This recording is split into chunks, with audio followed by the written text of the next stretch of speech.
Hi, it's Chris here from Tech Tablets with something new here today. This is a PiPo X8. Now, it's a hybrid mini PC. Well, they call it a Windows TV box. Well, it's a bit more than that because it's one of the first ones, or the only one I've seen, that has a touch screen on it. So it's kind of a hybrid of a tablet meets a mini PC, which I thought is an interesting concept here, and the functionality that it has seems to be quite good because what it's got is a lot of ports on it, the touch screen, and dual boot as well. So you have Android and Windows. It's Windows 8.1 to start with here. Probably be upgradable, should be upgradable to Windows 10, and it has Android 4.4.4 on it. So let's have a quick look here now at the tablet PC. Now it has the quite common Atom Trail Z3736F. That's the slightly faster one that we do see in tablets like the X98 Air 3G and the Chewy VI10. So let's get into the box here. It's actually smaller than what I thought it would be. I don't know why, because it is a 7-inch screen. So here we go. There's the, I was going to say tablet. It looks like a tablet from there. It looks like a tablet. But the media PC, mini PC.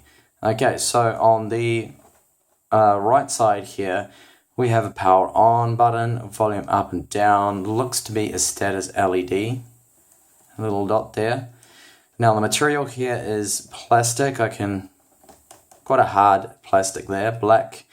And we have two USB 2 ports here. We have a 3.5mm audio output, speaker, by the looks of it, that has to be a speaker, or ventilation, and a big nice wireless antenna there. I'm not too sure why they've done that, and most of the time everything's internal with these mini PCs, but obviously maybe to boost the signal or because of the screen maybe could have been interfering with things. I'm not too sure, but we'll see how that works out. Should be good. So we have a microUSB port and a microSD card port here, another status LED, maybe a reset button. Could be a reset actually, because the motherboard will probably be here right where all the ports are. Another two USB 2 ports, a full-size HDMI out. That's great, because then I don't need to use any adapters with my TV. And we have a LAN port here, which is would be hooked up via USB, so that's probably only going to be about 100 megabits per second. It won't be a gigabit port or anything like that. It's not supported anywhere on the Bay Trails. And we have DC 12 volts in to power the machine. And finally on the left side here, another speaker grill. And the front, we have the PiPo and Windows buttons here. Now overall the build seems quite solid. The back here I can feel is, just turn that around, is metal. And it does seem well put together. In fact, it seems better put together than PiPo's W8 Corium tablet that I reviewed just a while back. Because that was, wasn't good, but this actually seems quite decent. It seems solid. And it retails for around about 120 US at the moment. Now I picked this up off gearbest.com. I almost had a bit of a slip up there. And yeah, I thought the price was decent for what it is, and I'm looking for something to replace my TV's media center, which is it's an LG one, and it is very slow, a smart TV that struggles to even open YouTube pages. So I thought something like this might be good. So I'll just have a look and see what else is in the box. There should definitely be a power supply, otherwise we won't be going anywhere fast. So we have here, what is this? A warranty card in Chinese and English. And here we have the power supply that we need. It's a US 2-prong style. And let's have a look at the specs here. Camera, there we go. So it's 12 volts, 2.4 amps. So before I go and plug it on and install a few applications and run a few benchmarks and take a more detailed look at it, I'm just going to have a look at the dimensions for those of you that want to try and squeeze this in a TV cabinet, set it on top of your Xbox 360 or whatever, you just want to see exactly how big it is. Let's have a look now. So it's about 17.5 centimeters there, 17.5, yes, wide, and it is 12 centimeters here across there, and the height of the unit is 5 centimeters. So 17 by 12 and 5 centimeters high there. You do have to think about the antenna as well. That's going to probably work best in the upright position like that, so you'd want to keep that free to have a bit of space there in your TV cabinet. Okay, so I'll just fire it on now and show you the dual boot menu.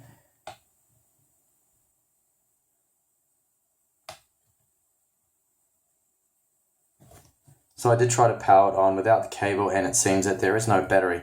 So it's got rather basic dual boot menu here that is touch, so you can select if you want Android or Windows. I'm just going to start out in Windows at the moment here, and what looks like a back button is in fact the start button here.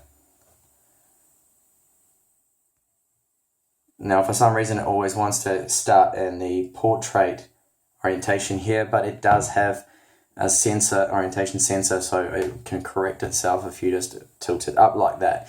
Of course in Windows I can actually just do this now, I think, the screen to disable the rotation there because I don't really need it. So it's running Windows 8.1 Bing here, and it does activate. And we have 11.8 gigabytes free. Now I've just benchmarked a couple of things here. This is the internal drive on it, and you can see that those speeds there are actually some of the best I've seen. In fact, they are the best I've seen on a 32 gigabyte drive there.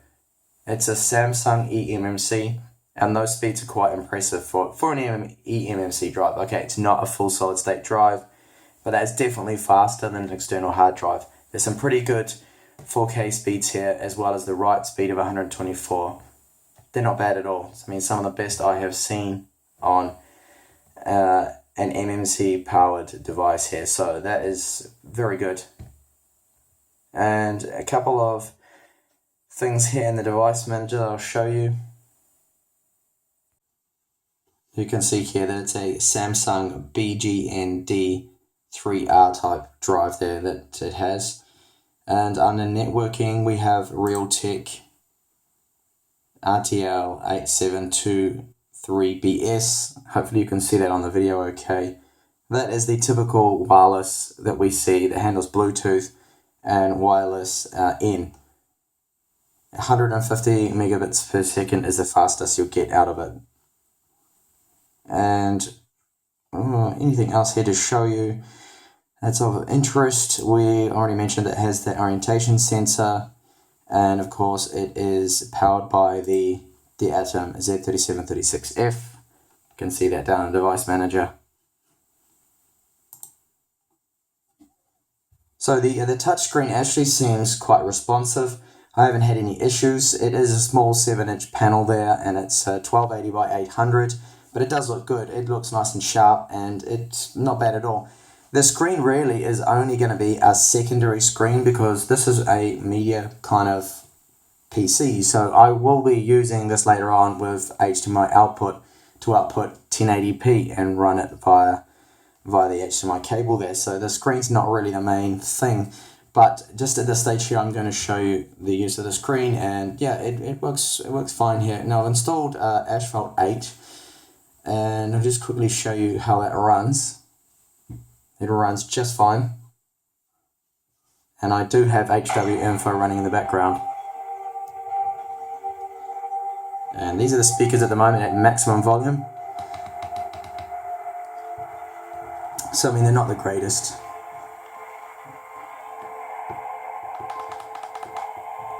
So I'm just going to go into a game, and you can pick it up and use it like a tablet.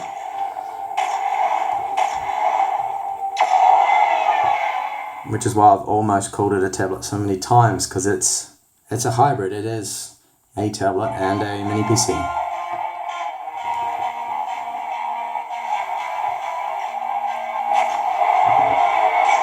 Okay.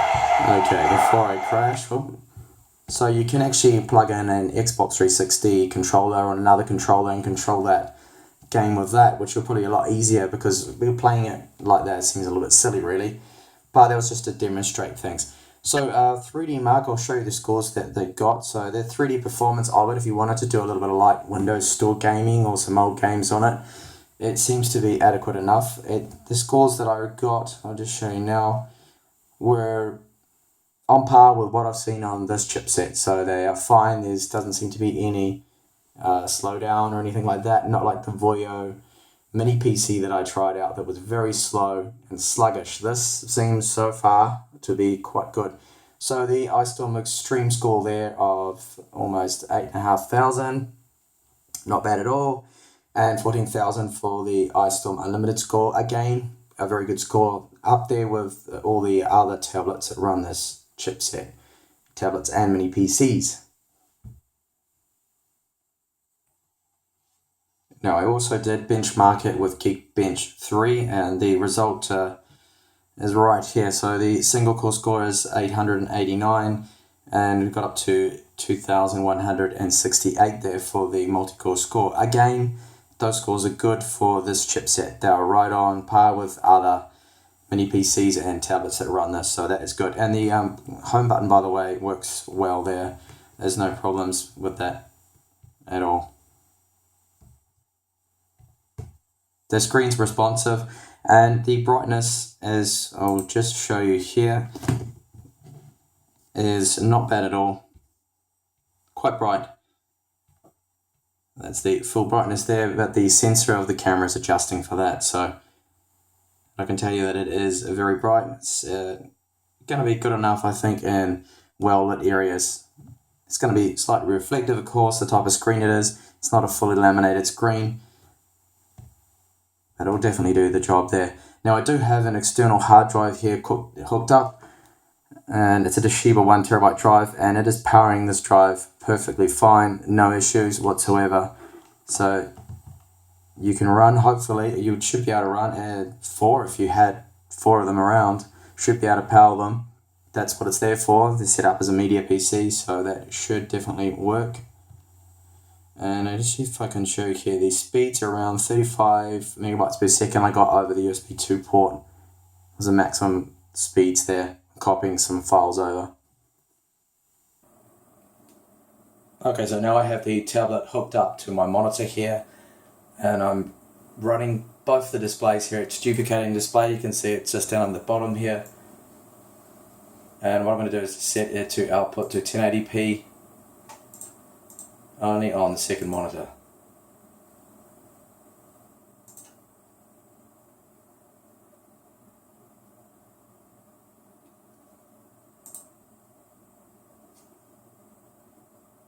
So now I have it running just like a mini PC now, running all by itself there, the monitor. And the performance seems to be exactly the same here. Just moving around and looking at, I'll just go onto YouTube here and see how things load up. Just using a Logitech wireless mouse and keyboard at the moment.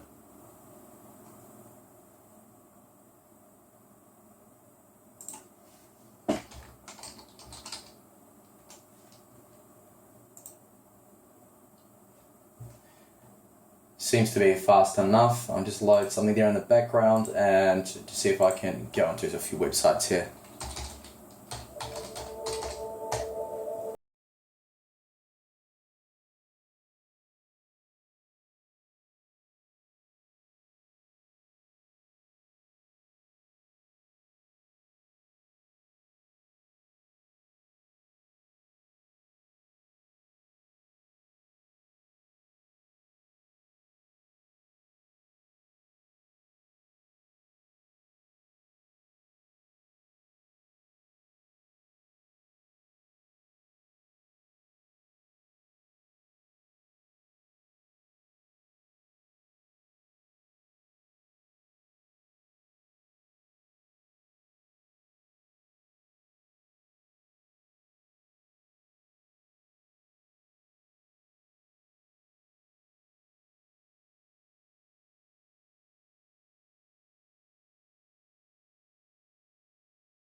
Okay, so I'm just going to test out a quick game now, and that is Call of Duty Modern Warfare 2, and see how that runs. And have a look at the temperatures before switching over to Android. So in Call of Duty Modern Warfare here, I'm going to run 1024 by 768 resolution. These are the video settings here. So everything is on the lowest really. You could turn off bullet impacts, and I'll keep everything else here. It seems to look good on the monitor here at the moment, and we'll see how the game runs.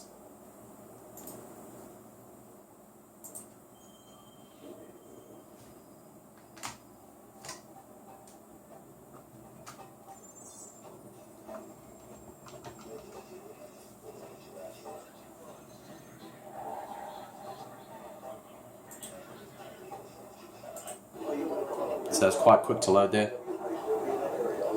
The frame rate is just up here.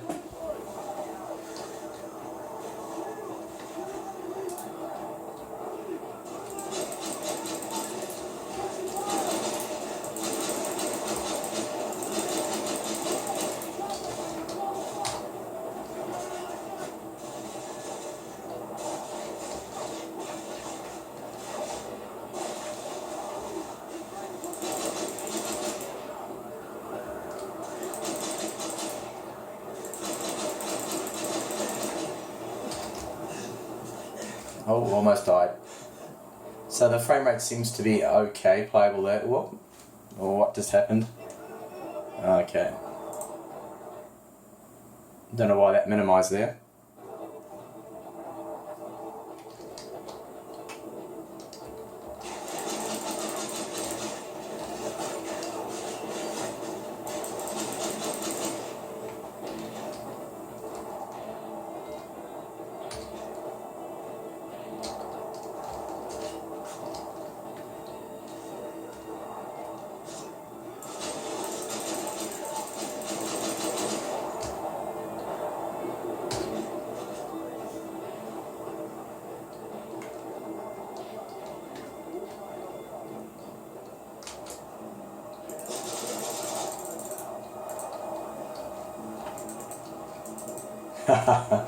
Can't kill him. Still, I keep trying. Okay, so there's a bit of gaming there. Seems to run well. It's an older game. Okay, so just before I switch over to Android, you can see here that it does come with Office, and that is in English, so that's good. Free Office. It's always good to have free stuff. So switching over to Android is just a matter of running the icon down here, went to Android, and it will reboot now over into Android. Switch to Android. And there we go, it starts to reboot. Now this is the stock Android ROM we have here. It will run in full screen here in 1080p, but as you can see there are borders either side, rather large ones, just each side along here. There's quite a large border. The ROM is basically very light here. There's no bloatware. There's some Google bloatware on there, things like Keep, and it's got Play Everything on there, but it's not too bad. Now the version is Android 4.4.4 as I mentioned, so that's KitKat, and the free space you have is only 4.18 gigabytes, so that's not that much to play around with there. It's not much at all. So adjusting the settings here to scale mode, I can actually stretch it out into full screen there, so it's not too bad at all. I just installed a couple of games here to just test out and have a look with CPU Temp to see what kind of temperatures it gets up to. Now the scaling here doesn't look too good on some of the apps. As you can see, this one's really stretched out here, so it's not looking too good there at all. Very hard to make that out.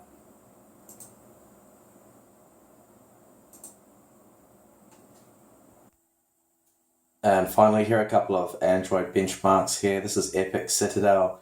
So it did run in 800p, well actually 752, and that's the average frames per second it got there, so it's being upscaled on the monitor.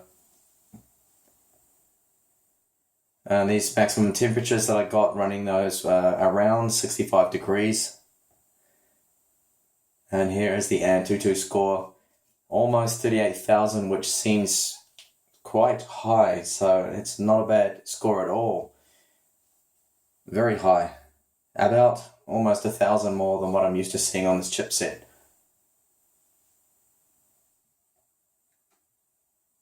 And the Ice Storm Unlimited score remains about the same as what it was in Windows. And those are just some temperatures there. And last but not least, I'll just jump into a game of Clash of Clans and we'll see how that runs.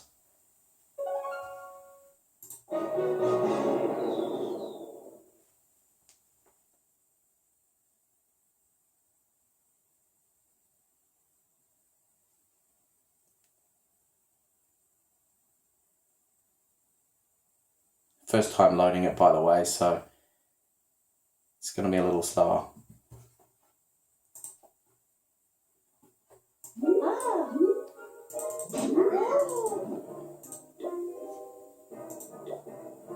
Okay, very quickly just move around the map. You can see that this game is just going to run perfectly fine. It's not a demanding game really either, so it runs fine and doesn't look too bad.